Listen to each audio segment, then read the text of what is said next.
আসসালামু আলাইকুম। সালমান কম্পিউটারে আপনাদের স্বাগতম। আমি মীর সরতাজ আলী পাওয়েল। আজকে থেকে আমি আপনাদের নিয়মিত মাইক্রোসফট ওয়ার্ড এর সম্পূর্ণ কোর্সটি করাবো। আজকের আলোচনার বিষয় হচ্ছে মাইক্রোসফট ওয়ার্ড কী, এখানে আমরা কি ধরনের কাজ করতে পারবো।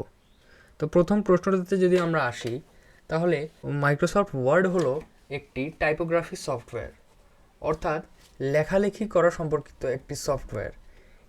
এখন দ্বিতীয় প্রশ্ন হলো যে এটির মাধ্যমে আমরা কি করতে পারি। যেমনটা আমি আগে বললাম যে এটি হলো একটি লেখালেখি সম্পর্কিত সফটওয়্যার, অর্থাৎ এটির মাধ্যমে আমরা বিভিন্ন লেখালেখির কাজ করতে পারবো। যেমন আমাদের যদি কোনো ডকুমেন্ট টাইপ করতে হয়, তাহলে আমরা এই ওয়ার্ডের মাধ্যমে সেই ডকুমেন্টটিকে টাইপ করতে পারবো।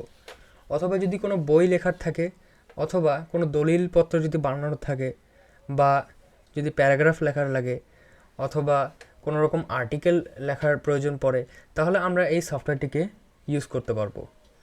তো এই সফটওয়্যারটিকে ইউজ করতে গেলে প্রথমে আমাদেরকে এই সফটওয়্যারটিকে ওপেন করতে হবে। তো ওপেন করতে আমি এই ওয়ার্ড আইকনে ডবল ক্লিক করে নিব। তো ওপেন করার পরে এখানে আমরা ব্ল্যাঙ্ক ডকুমেন্ট সিলেক্ট করে নিব। এখন যে ইন্টারফেসটিকে দেখতে পাচ্ছেন, এটি আমরা বর্তমানে হোম ইন্টারফেসে রয়েছি বা হোম ট্যাবে রয়েছি।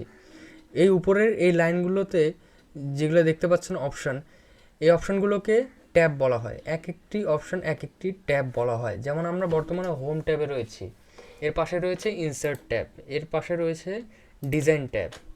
তো প্রথমে যদি আমরা হোম ট্যাবের সম্পর্কে যদি জানি, তাহলে হচ্ছে যে হোম ট্যাবে আমরা আমাদের যা লেখা লিখব সেগুলোকে এডিট করতে বা সেগুলো সংশোধন করতে বিভিন্ন এখানে টুলস রয়েছে।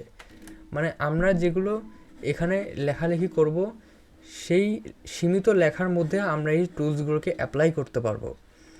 ওর পরে ইনসার্ট ট্যাবের মধ্যে আমরা কোনো কিছু ইনসার্ট করতে পারবো।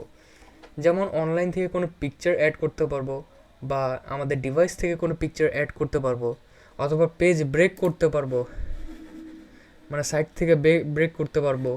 ওরপর আমরা আবার ব্ল্যাঙ্ক পেজ করতে পারবো এভাবে। ওপর আমরা টেবিল ইনসার্ট করতে পারবো, টেবিল ঢুকাতে পারবো। তারপর আমরা কোনো 3D মডেল ঢুকাতে পারবো। ওরপর আমরা শেপস ইনসার্ট করতে পারবো, বিভিন্ন রকম আকার আমরা ঢুকাতে পারবো ইত্যাদি। তারপর হচ্ছে ডিজাইন। এই ডিজাইন ট্যাবের কাজ হলো আমরা কোন ধরনের লেখা লিখতে চাই সেগুলোকে মানে নির্ধারণ করা। তো আমি যদি প্রথমে কোনো কিছু যদি লিখি, যেমন যেমন আমি যদি এখানে লিখি, hi, my name is Powell,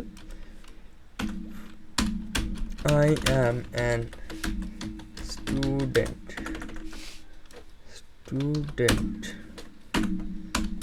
ওকে, তো এটা লেখার পরে আমি এটাকে সাইজটাকে ইনক্রিজ করলাম।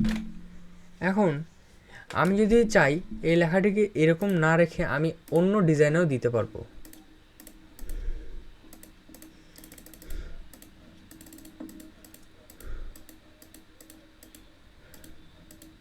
যেমনটা দেখতে পাচ্ছেন, এখানে বিভিন্ন থিমের লেখার অপশন রয়েছে।